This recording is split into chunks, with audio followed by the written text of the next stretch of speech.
আসসালামু আলাইকুম। সেশন 4 কিওয়ার্ডের খেলা। আজকে আমরা সেশন 4-এর বিষয়গুলো দেখব।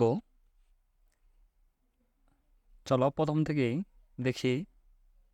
ইতিমধ্যে আমাদের দল কোন সমস্যা নিয়ে কাজ করতে চায় তা নির্ধারণ করেছি এবং কিছু তথ্য সংগ্রহ করেছি।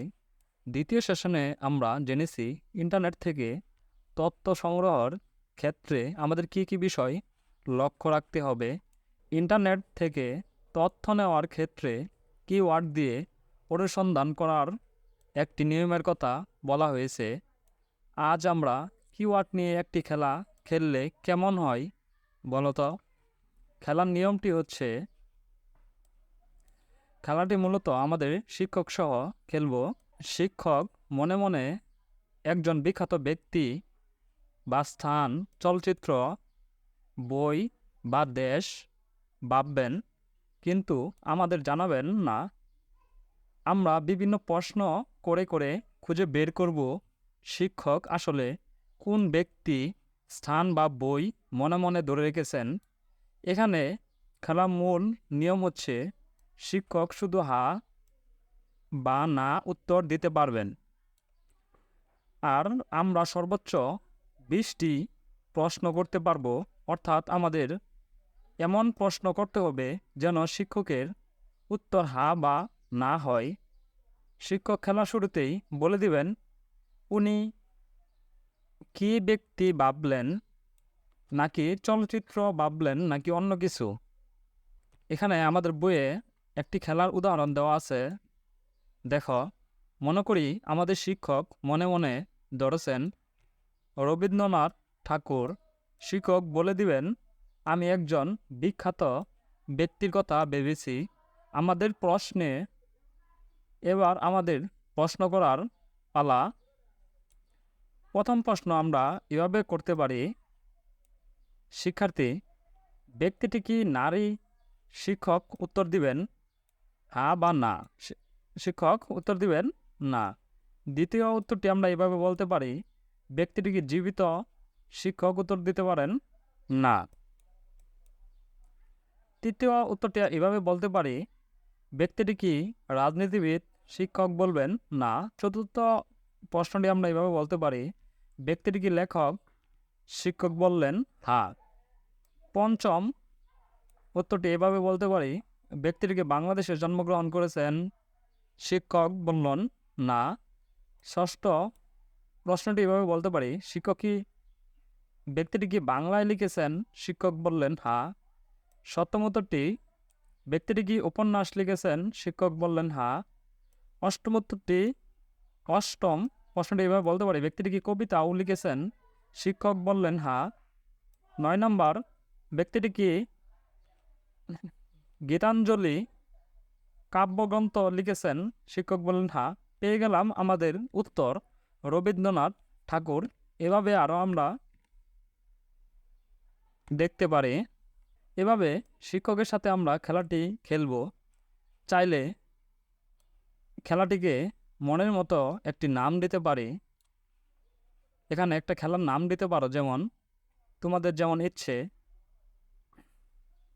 এখানে কিওয়ার্ড দিতে পারো।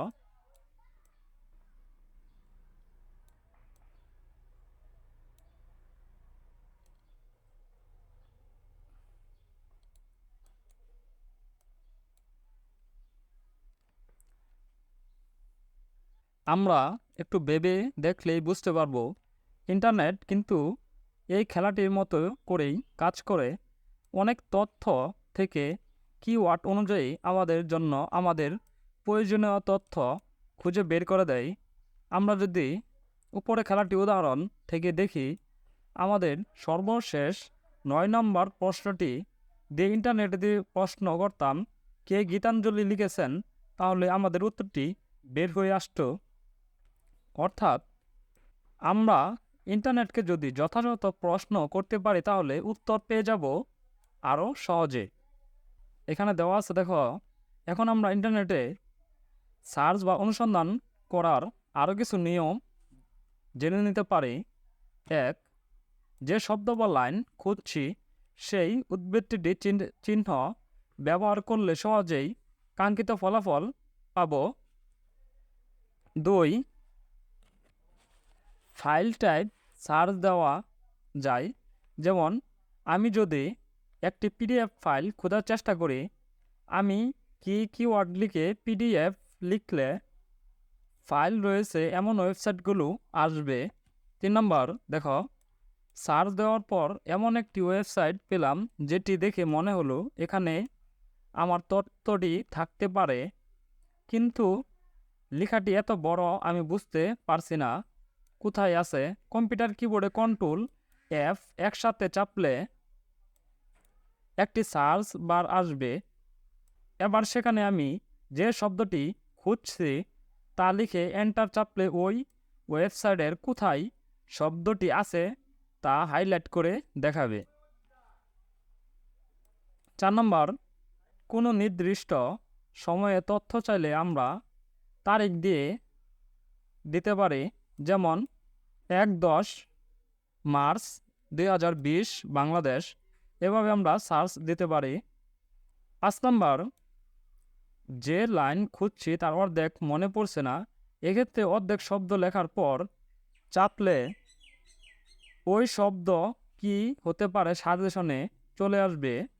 6 নম্বর, এছাড়া আমরা ইমেজ, ভিডিও, সংবাদ এভাবে শ্রেণী বা ক্যাটাগরি অনুযায়ী সার্চ দিতে পারি। তাহলে আমরা কি শিখলাম যে কিভাবে আমরা সার্চ দিব, কি শব্দ দিয়ে, কি কিওয়ার্ড দিয়ে আমরা সার্চ দিব, এগুলো আমরা জানলাম।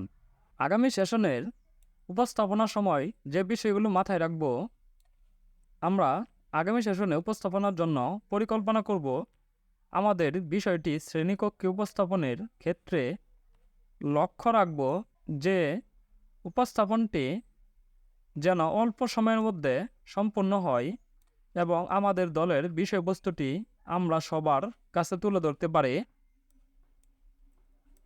এক্ষেত্রে আমরা দুয়েলিকা, পোস্টার, পাওয়ার পয়েন্ট উপস্থাপনা ইত্যাদি মাধ্যমে উপস্থাপন করতে পারি। আমাদের উপস্থাপনে যা যা থাকবে, নির্ধারিত একটি সমস্যার সমাধান, প্রাপ্ত তথ্যের উৎস। ধন্যবাদ শিক্ষার্থীরা। আমরা আগামী সেশনে দেখব সেশন 5 ও 6, দলের সবাই মিলে সমস্যার সমাধানটি উপস্থাপনা করে।